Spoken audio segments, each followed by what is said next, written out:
Alrighty. So Hariful Gurudev, do you have anything you'd like to share before we start answering questions?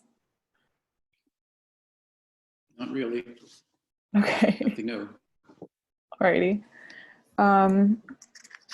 So Eric, do you want to ask your question? Sure.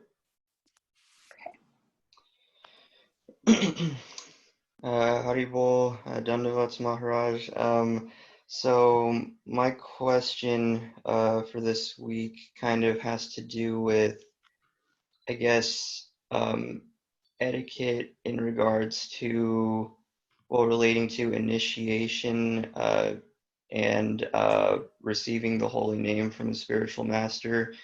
Because I've heard different things from different sanghas.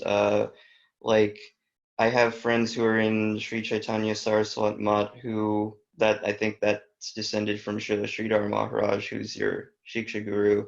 And they seem to have kind of a different attitude about, like initiation and doing japa prior to taking initiation than within ISKCON. Like, I remember one time I went there and they said that it was improper to be chanting on a Tulsi Mala prior to receiving a Tulsi Mala from spiritual master, and that it was sort of not the improper Vaishnav etiquette or something like that, whereas it seems to be kind of the opposite when, like at the Berkeley ISKCON temple that I go to, they, readily sell japa malas and bead bags and all of, those sorts of things to people who are not initiated like myself and others. And I guess it was just a little confusing hearing very different opinions from different sanghas, and I guess it sort of was a little strange because since in the Sri Chaitanya Saraswat Mat they were telling me, oh, there's no chanting on japa beads until getting it from the spiritual master, and then you commit to a certain number. But it was sort of strange because from my experience it takes kind of a bit of time to work up to chanting a certain, like, even getting to 4 rounds for myself for a while. It took some time, what to speak of getting to 16 rounds. And I guess I was just wondering, since you had association with Sridhar Maharaj, and I don't know if he's that view originated. I understand the question. Yes. So I think that I understand the question or the topic. And first of all, it's often the case that details are conflated with principles, and that becomes a problem. It can lend towards a type of fanaticism and even Vaishnava aparad, offense to Vaishnavas. That is to say, for example, if in one's particular group, sect of Gaudiya Vaishnavism, some aspect of the culture, in this case, regarding your question, the prerequisites, let's say, or prerequisites to receiving initiation from the guru. Excuse me. Each guru is going to operate such that they feel the principle will best be delivered, and they may adjust details differently from one another in different circumstances to achieve that goal of delivering the principle, keeping the principle in place, intact. But unfortunately, often different sects tend to be rather insular, and this often arises largely out of the idea that the guru is absolute, which is true to some extent, but as we've discussed, and I think in reply to some of your questions, there's some relativity there as well. So that's often missed, especially by beginning devotees. And so they take the guru as absolute in all respects, and they take the details that he or she may put in place to deliver the principle as absolute. And then when they see the details with regard to the same issue are different somewhere else, they can't compute that, so to speak, and they think that that there's a deviation from the principle, and then they end up making offenses towards that institution, that guru, those students, and so forth. So that's unfortunate. This is just one example of how it's problematic and troublesome when details are conflated with principles. Again, it can lend to a kind of fanaticism, and that can turn to even Vaishnava parag, which is very harmful for one's practice. So, excuse me. That said, yes, there are different details. The principle is, of course, that that the holy name of Krishna is, well, there's a couple of things. Is non-different from Krishna.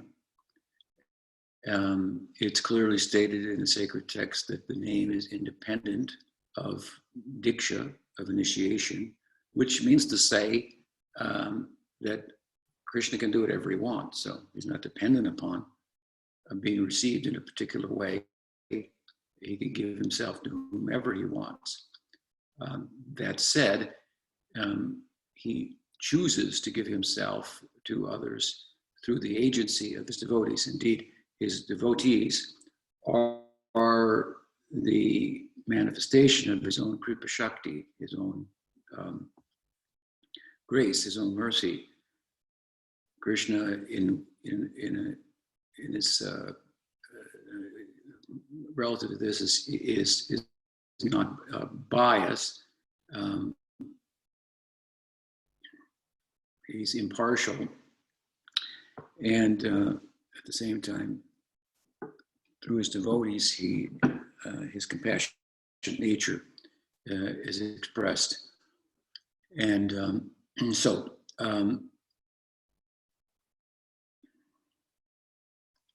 he chooses, therefore, to reveal himself in the form of his name through when the name is received through the agency of his devotees. That's his choice. This is mentioned in Bhakti Sandarbha. So if we disregard that, or we don't understand that, and we think that we don't need a guru or guru's blessings to chant the holy name, because after all, the name is not non-different from Krishna, and it's said in the scripture that the name is independent of diksha, then unfortunately we, being unaware of the fact that,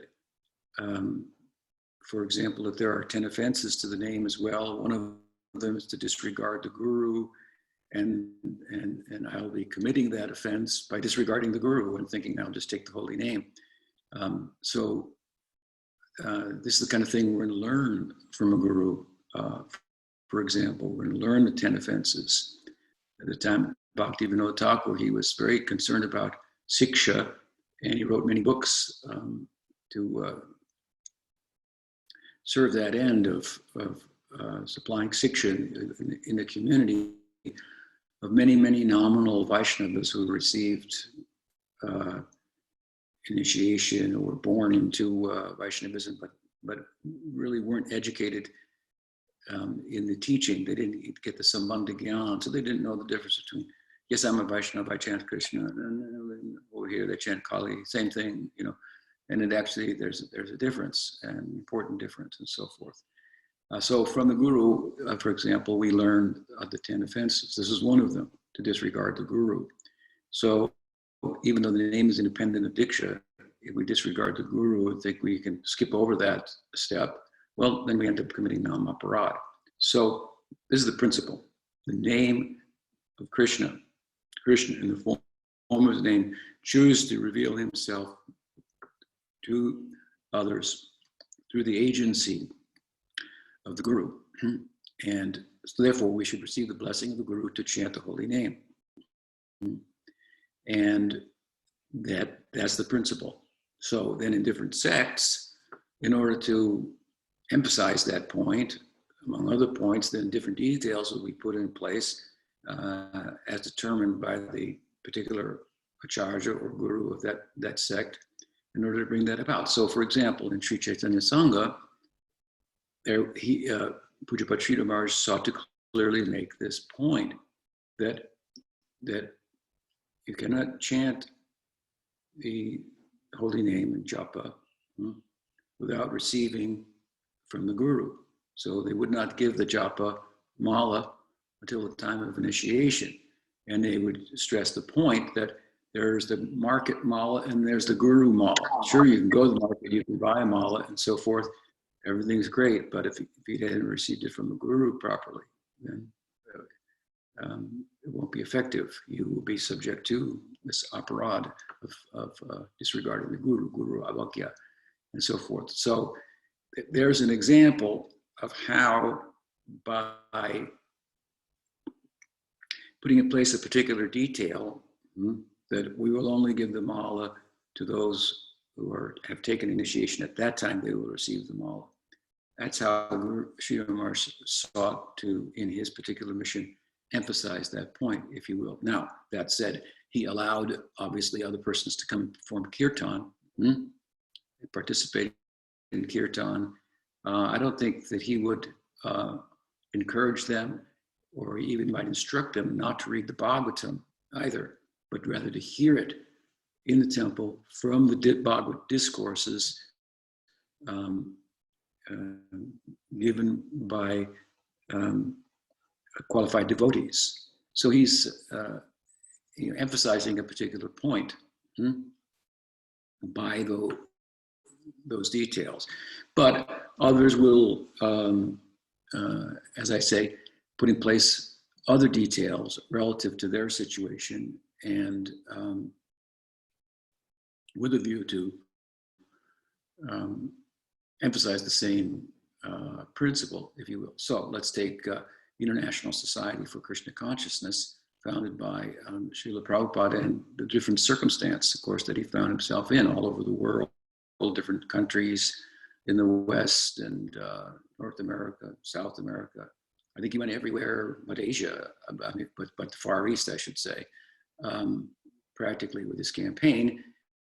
And so he would encourage new devotees to chant on a japa mala, and on that under the direction of the temple leaders that they were affiliated with, through whose association they developed faith in him and in Krishna and so forth. And then for some time they would chant and follow certain principles, and then they would be recommended by the leader of the temple for initiation. And this was for a mission that was all over the world. It included some places that he didn't go, although he went everywhere. He went to different continents and everything. He didn't go to every city, and some cities he didn't go to. Temples opened and they flourished and so forth. But each and every temple was very clear that they needed to have a guru, and that the guru was Prabhupada. There was just no question about that. That was never, it wasn't thought, well, I don't really need I've got the name, I've got the mala now. So whereas he did the opposite of Pujapad Sridhar Maharaj by encouraging them to chant and as you say, to build up to a certain number of rounds and so forth. He initially asked his disciples to chant 64 rounds, and they couldn't do it. Then he asked them to chant 32 rounds. They couldn't do that. Then he asked them to chant 16, and they seemed to be able to do that. And so he stuck with that and gave that as a standard for all of his disciples, kind of a one size fits all. And that was his kind of his Lakshman Lekha or his line in the sand, if you will. You have to come to this point, and then you can receive initiation. So again, it was very clear in ISKCON to everybody that you needed to have initiation from Prabhupada, and even though the details there are, in one sense, the opposite of what Sridhar Maharaj was doing. So again, there are principles and there are details, and it's good if we have the opportunity to be a little less insular and understand this principle, I should say, so that we don't succumb to the kind of fanaticism and potentially Vaishnava aparadh that I spoke about earlier. Does that help? Oh yeah, definitely. That explained a lot. So thank you. Right. Okay. Another question? Jiva Goswami. Hello, reverences. Sorry, sometimes I speak in Spanish with the being with devotees makes me think of associated with Spanish. So my question today is: Are you in Chile? Yeah, I'm in Chile. Mm-hmm. My question today is: since the fall of my Diksha Guru, I have every time that I hear about or read about Guru Bhakti, it stings a little bit. And so I want to know from your perspective how to think about what has happened, how to heal from what I've experienced, what devotees here have experienced. I mean, in the Vrinda mission. Well, it's an unfortunate situation. I think that it's useful to understand what actually happened and why that happened and why that is not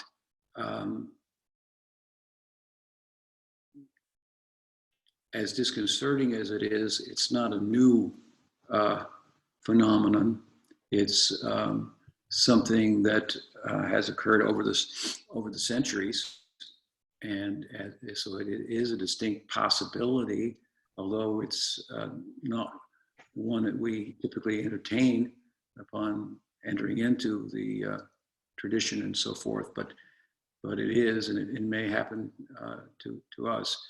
And so I think that how could this happen is kind of like one of the questions. Well, there are answers to that. And I think that overall, one has to think about what they were initiated into, what they were seeking, what was the ideal that they embraced, what is the philosophy, and so forth, none of which has changed. The agent through whom I learned much about that at a certain point proved to be incapable of continuing to deliver the flow in a dynamic and ongoing way that current. But that doesn't change the current what it is.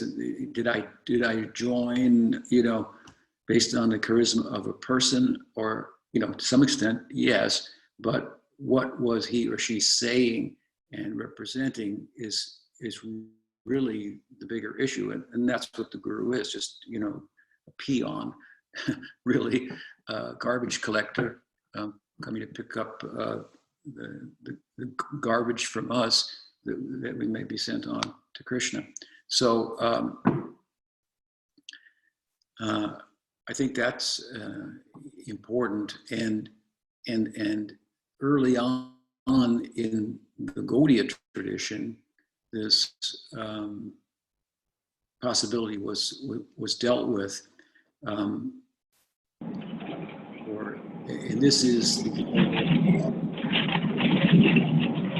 you find, for example, meaning instruction, fiction, limitations. You find these two terms, they're rather Gaudiya a Diksha, of course, is a broader term, but Siksha Guru seems to be very much a Gaudiya term. You're not going to find it in the Puranas or the Bhagavad Gita, just Guru, period. But the Gaudiyas invoked this principle of a Siksha Guru, and largely because of the possibility of deficiencies within the Diksha Guru that may appear in time. There may be deficiencies in character, which would be less common, but it may happen. And there may be extenuating circumstances that lend to that. Other than that, there may be discrepancies, or not discrepancies, but a limit to the knowledge of the Guru. And as such, he or she cannot fully resolve the doubts and answer the questions and so forth. And so what was put in place was this idea of a Siksha Guru, an instructing Guru who would then fill in, and in such instances really most likely become the more prominent Guru in the disciple's life.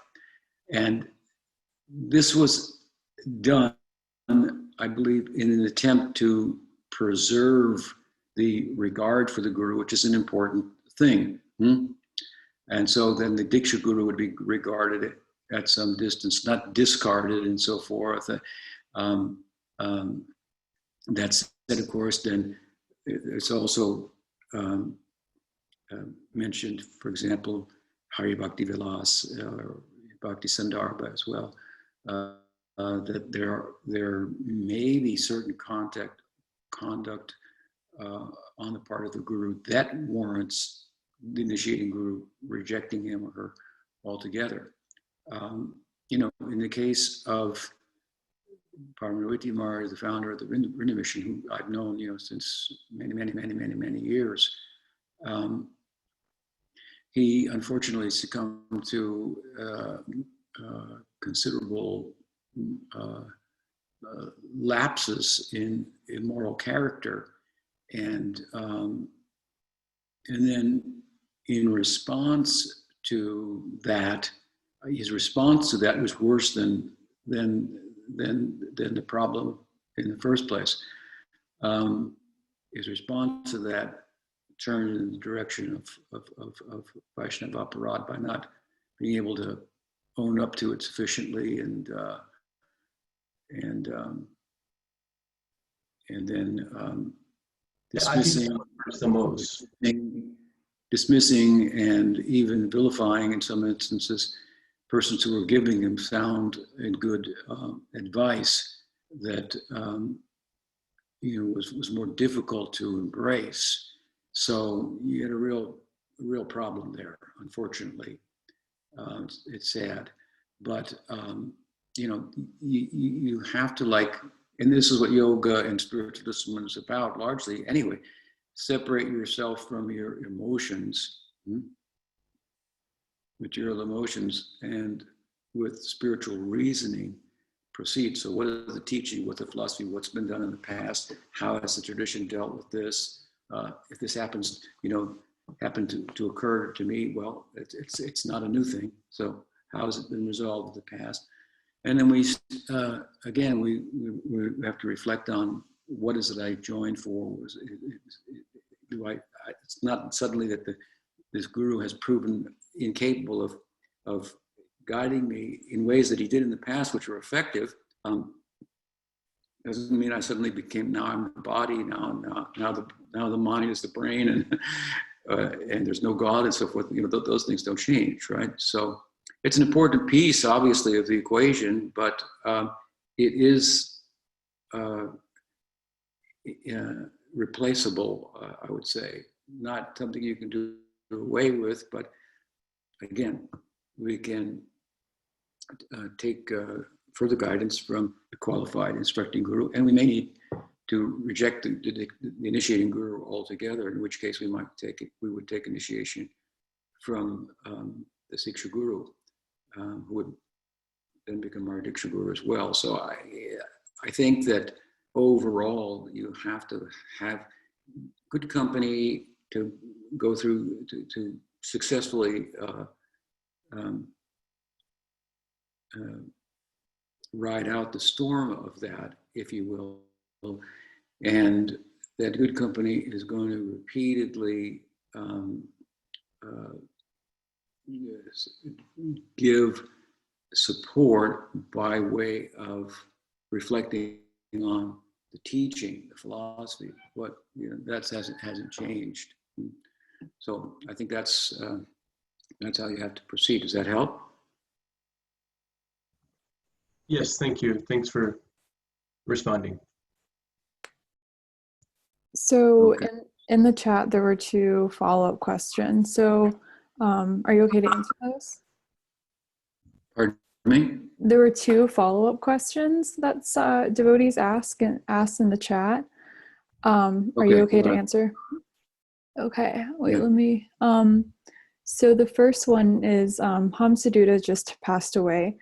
How do we venerate his contribution to Krishna consciousness in the context of some of his other history? Well, I think that I didn't know that. Sorry to hear that. I knew him, and yeah, he made some.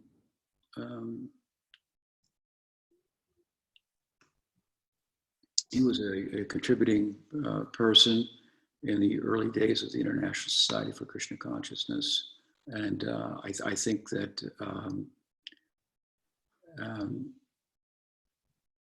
it's not that hard to separate out his contributions in the positive and honor those, and to dismiss those things that he did, which were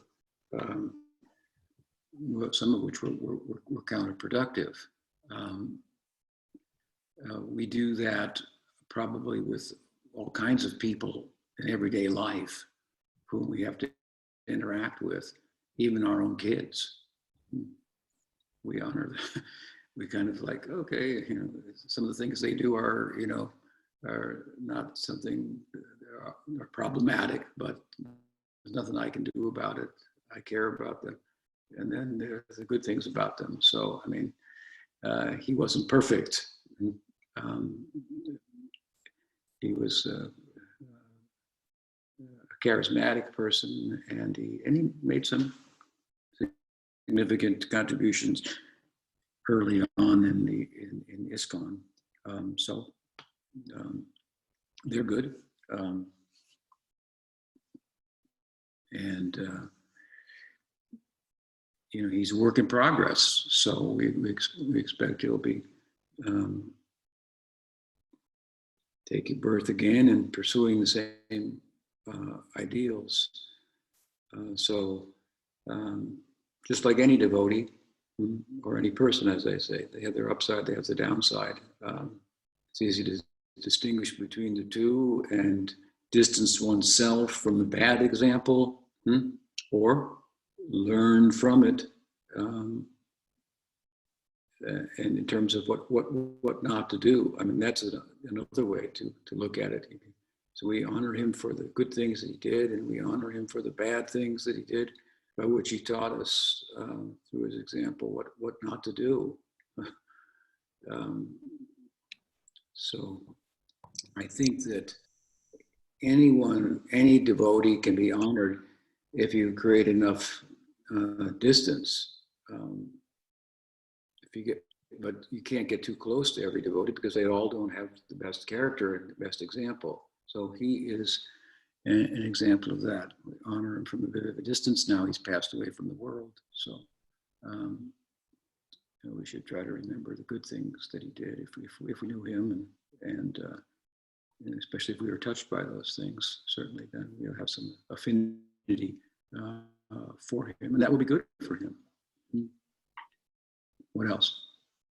So the other question is it better to seek another guru, or is it also fine to continue one's practice and devotional path following one or more Shiksha gurus? That's up to the individual.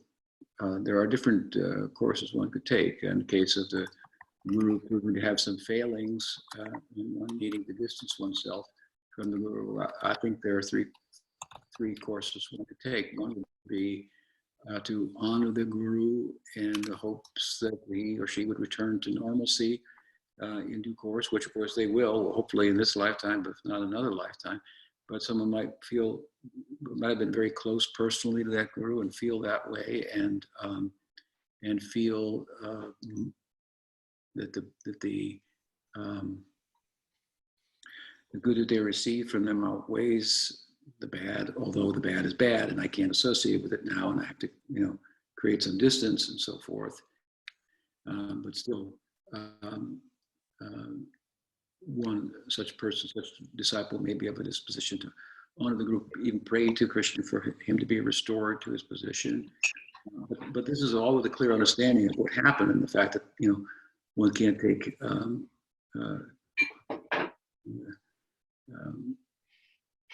advantage of him in this present condition, and so have good association with a Siksha guru or more than one Siksha guru. So that's one course to take. The other course is to appreciate the good that came of it, but distance oneself, take shelter of Siksha guru, and that Siksha guru will be more prominent, becomes more prominent in one's life. The other course to take would be that you distance yourself from the guru and you take shelter of a Siksha guru and take initiation from the Siksha guru as well. That's a third course. I guess a fourth one is implied or is maybe stated in the question. One could take guidance from any number of qualified devotees, and in that sense, have them as Siksha gurus in one's life. I suppose that's another possibility, but I don't think that one size fits all, so to speak. People on the chronicle. So to the individual to decide. I think that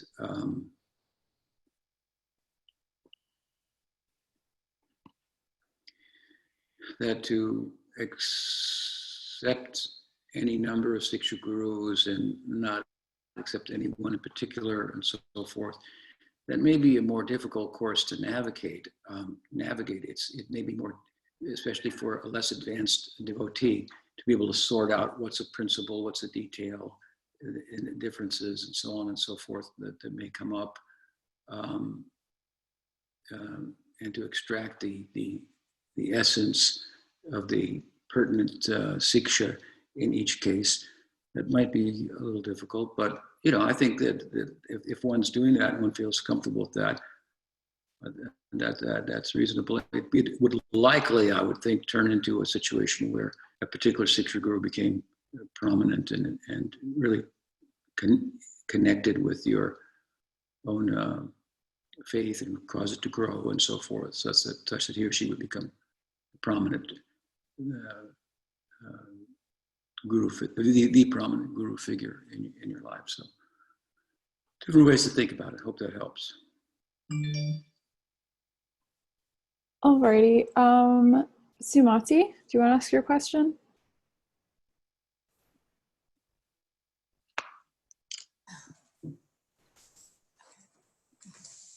Guru Maharaj, I was reading in the Chaitanya Charitamrita, Lord Chaitanya's South Indian tour, and when he comes to Udupi, the center of... Pardon me? Udupi Krishna, Ajay. Yeah. So the deity there was actually found by Madhvacharya, and it's a deity of Krishna holding a lump of food in one hand and a stick, a cow herding stick in the other hand. And at the same time, from what I understood from how Prabhupada presented it, that the followers of Madhvacharya, they're more into Aishvarya, like their goal is to reach the Vaikuntha planets, and by performing Vaidhi Bhakti. So how can they be worshiping a deity of obviously Braja Krishna and not want to go to be with him? Why would they want to go to Vaikuntha? Right. I think that deity is considered to be a deity that was worshipped by Rukmini of Krishna, interestingly, which is odd a little bit if he's configured in that particular way, with a cowherd stick and so forth. Not the queen of Mathura and Dwarka, the principal queen. Rukmini was unaware of his cowherd pastimes and unattracted to them. She was, but she was in a Vaidhi Marg kind of relationship with him, maybe mixed with some rag. But at any rate, in answer to your question, there are different perspectives on Krishna. The Gaudiya perspective, of course, is that Krishna is the fountainhead of all avatars and all manifestations of divinity. And they arrived, our Gaudiya founding acharyas, at this conclusion through an interesting approach to the sacred texts, which is an approach from an aesthetic perspective. So, given Krishna's capacity to accept the entire gamut of aesthetic loving feelings, as opposed to, for example, Narayan, the godhead of Vaikuntha. They conclude that there's more possibilities for love in him, therefore he's the more full expression of the godhead. And you know it well, you're a Gaudiya Vaishnavi, so they've really, our acharyas have really emphasized this point, and it's our particular perspective, but it's not the perspective of everyone in Vaikuntha. In Vaikuntha, in the service of Narayan, they know that he has different avatars. They don't think of him as an avatar of anyone. They think of him as the fountainhead of all avatars. After all, he is the Lord of Vaikuntha. Now, Krishna is in what's called Mahavaikunta. This is some secret, area that's undisclosed to people in a different bhava. They can't know about him in that way, and because it will disrupt their bhava. Their bhava is that Narayan is God, he's everything. He's the source of all avatars, and Krishna is one of his avatars. Krishna is one of his avatars. Nrsimha is one of his avatars, and so forth. That's how they look at that, and the fact that Madhva found this particular deity, so we worship the deity, so they worship Udupi Krishna in reverence as the form of which Narayan appeared to their acharya, and so forth. So if you try to tell them actually that Krishna is the source of Narayan, so it doesn't really work for them, and it's not, there's their perspective isn't wrong. From our point of view, it's not the whole picture, but it is a way of looking at it. And Krishnadas Kaviraj Goswami, in the second chapter of his Chaitanya Charitamrita, in Adi Lila, first section, he gives a long argument, logical, invoking scriptural logic and scripture itself to make this point that Krishna is the source of Narayan. At the end of the argument, he says, but some people see him. Well, his argument is that Krishna is the source of Narayan and that Chaitanya Mahaprabhu is that same Krishna. In the end, he says, but some people see him as an avatar of Mahavishnu. No problem. That's their perspective. That's true too. That's another way of looking at it. And there's a corresponding, It rises out of a particular bhava and so forth. It's not, he says, it's not very flattering, but, from our point of view, we say it's more about him, but those are real devotees and they have that perspective. So people may worship Krishna with different perspectives, like people may chant the holy name, the Hare Krishna Maha Mantra, with different perspectives on the names and so forth. Possible. Krishna is like a valuable jewel, so it depends what angle you're looking at it, about what you'll see. People make the argument sometimes that, well, all the religions can't be true, right? They all say different things about God. Well, maybe God is multifaceted. That doesn't seem to ever, come up in the arguments that I've seen for some reason. It seems very simplistic and common sense to us. We're, part of a tradition that's, given from the get-go. Krishna is described, God's described in the Bhagavatam in terms of his many faces as asankhya, unaccountable. So he responds in different ways to different devotees. Okay, what else? Assuming that helps, yeah. Yes, thank you very much. Okay. Subal, do you want to ask your question?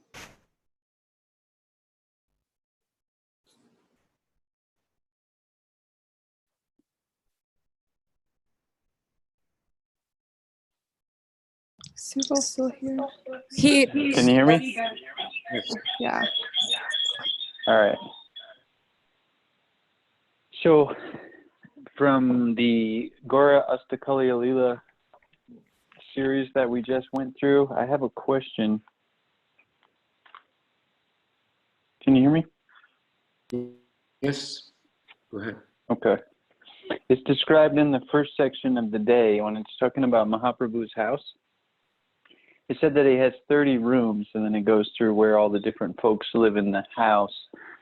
In the house, it mentions that Jagannath Mishra lives there, and Vishnu Priya lives there, and Lakshmi Priya lives there. And so I was just curious, in Nitya Navadvip, are all those characters present? Well, actually, the descriptions in is that from the Gutika of Krishna of Sri Krishnadas that you're referring to? Yes, it is. Yes, Yeah. it is. So that is a particular meditative experience and vision of Sri Krishnadas, and other devotees prior to him have also penned some, I think, less extensive visions of the eightfold divisions of the day in the life of Chaitanya Mahaprabhu, Vishwanath Chakravarti Thakur, for example, Gopal Guru Goswami, Jan Chandra Goswami, are a few of the earlier members of the Sampradaya who have made such contributions, but all of these are descriptions of the Apricot Lila.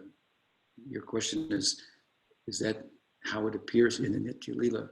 Nitya Lila is another term for Apricot Lila. So these are all thought to be meditations on the Lila as it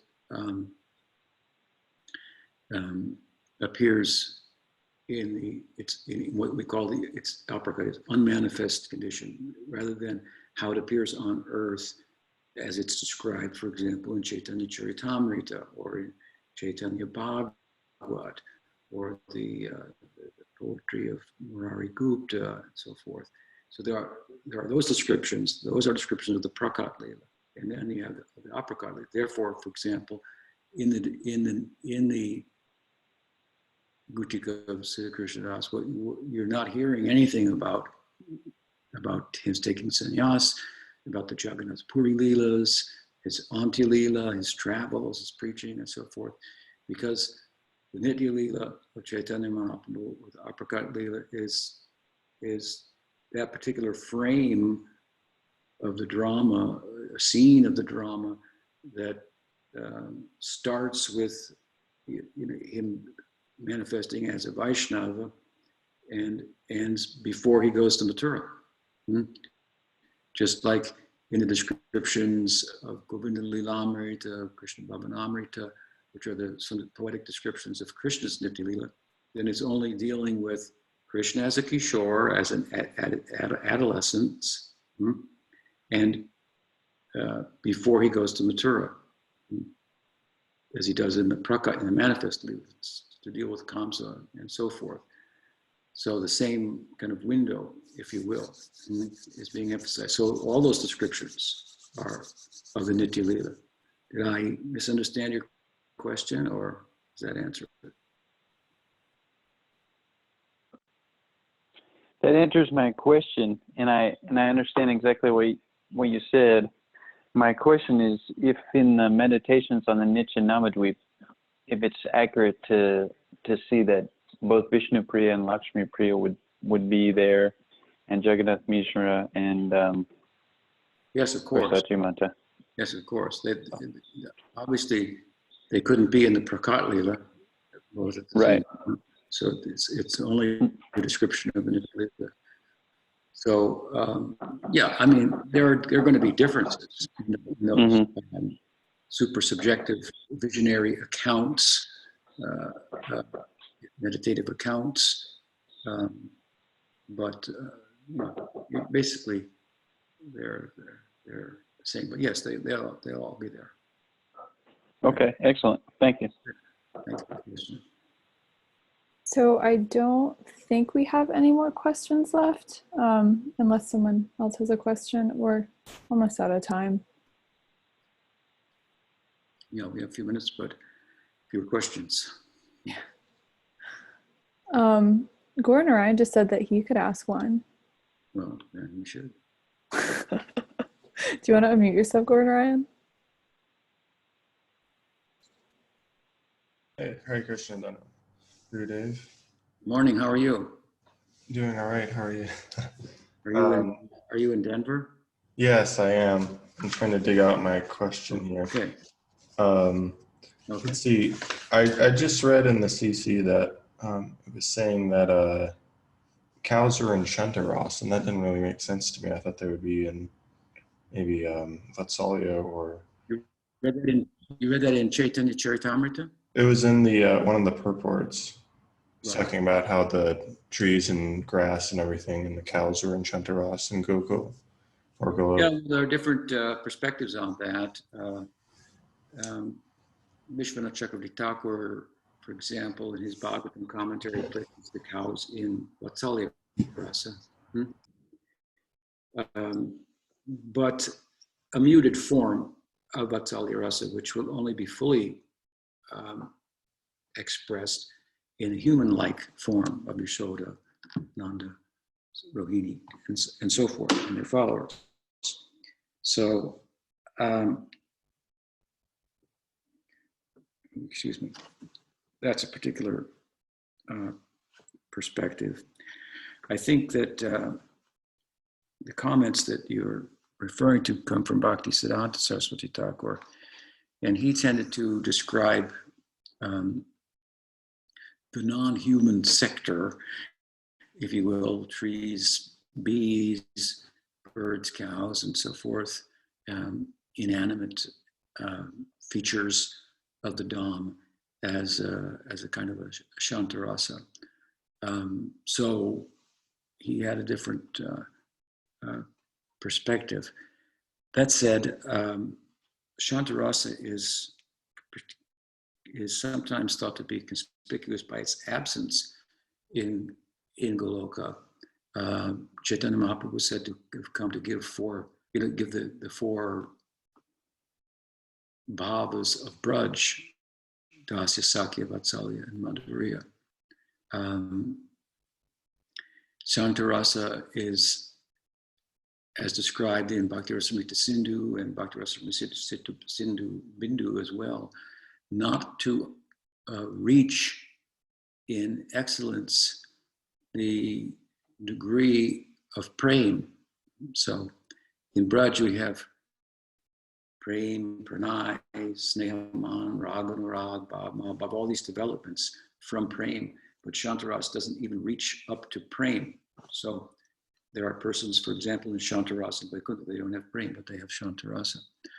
Shantarasa is weak by comparison in that it could be through association, it could be changed, transformed into dasirasa or into sakyarasa, whereas dasirasa, sakyarasa, having been established, is not going to be changed by any type of association.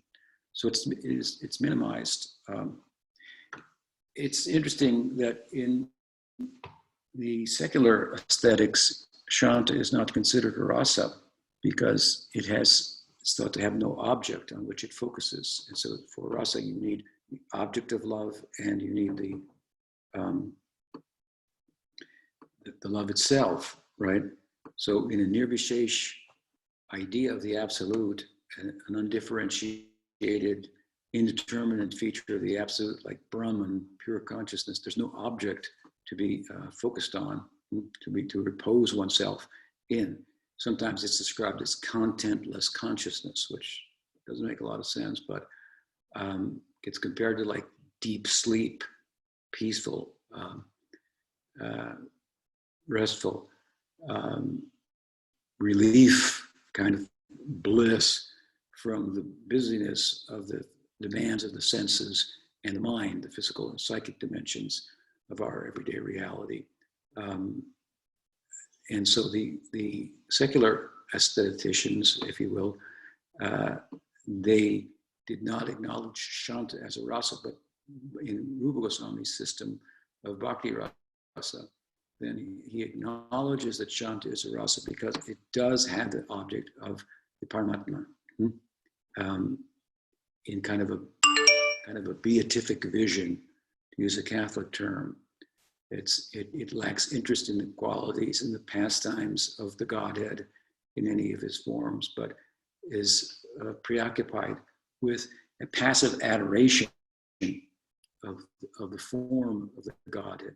So because in Shanta Bhakti Rasa, there's an object, therefore then they can be a rasa. So he acknowledges it in that way as a rasa, differentiating his system in that sense from the secular system, but at the same time, it's played down comparatively to other rasas, as I'm mentioning. That said, Krishna is Rasaraj, and he is both the object of rasa for all the devotees, so he is rasa in that sense, but he's also rasika, a taster of rasa. So he also tastes rasa, in which case, for him, devotees become the object, right? And so towards the very end of the Bhakti Rasamrita Sindhu, well, in the beginning, the book begins with the statement that he is the Rasaraj, right? So he is Akhila Rasamrita Murti, the form of the very form of rasa. And the quote from the Bhagavatam, I think must be cited by Rupa Goswami there as well, where Krishna is standing in the wrestling arena of Kamsa, and he's seen and experienced in different ways by different devotees, and all the 5 primary and 7 secondary rasas are represented in their different experiences. So he's Rasaraj. He serves as the object for all the rasas. At the end of the Bhakti Rasamrita Sindhu, there's a verse describing him lifting Govardhan Hill and how he experienced all the rasas. And so objects of his experience in the form of the devotees and so forth are mentioned. And there Shanta is also mentioned. So there's some experience of Shanta Rasa, of Krishna, in Braj. Lifting Govardhan Hill, he felt, I forget what it says, his self-contemplation or something. He experienced Shanta. So the possibility of some of Krishna experiencing Shantarasa in Vrindavan exists. Now, Bhaktisiddhanta looked at it in a particular way. I cited Vishwanath Chakravarti Thakur looked at it in a slightly different way. I lean more towards myself and my own writing and practice and so forth, towards the Vishwanath Chakravarti Thakur's perspective on that, that places the non-human and even inanimate features of the Dham in one of the four rasas, just like, for example, Govardhan Hill is placed in Sakya rasa, cows in Vatsalya rasa, and so on and so forth. But again, there's some scope for Shantaras. Krishna experiencing Shantaras, so we'd have to question Bhaktisiddhanta Saraswati Thakur further about that opportunity doesn't arise since his passing. Yeah, there are some different, and there may be other perspectives as well in how to think about the non-human and inanimate features of the Dham in relation to rasa. I think that there's some latitude in terms of how to think about those. I wouldn't, take one as absolute, the other one's wrong necessarily. Does that help? Yes, thank you, Gurudev. Okay, thanks for your question, and that brings us to the end of our time, right? Yeah. Thanks for all of the answers. It's really nice. Okay, good to talk with you. I hope to be with you next week too. Yeah. Bye. Next week, we're going to be doing the japa retreat, and you'll be giving the talk during this time on japa. I mean, not on humility, something on humility. On Sunday? Mm-hmm. Sunday, next Okay. Sunday. Okay. That's a reminder for everybody that next weekend, May 2nd and 3rd, is another japa retreat. Bhakti Ras sent out a newsletter, and Nanda Kumar will be sending out a notice as well. Haribol. Yeah. Haribol. There you go. Thank you.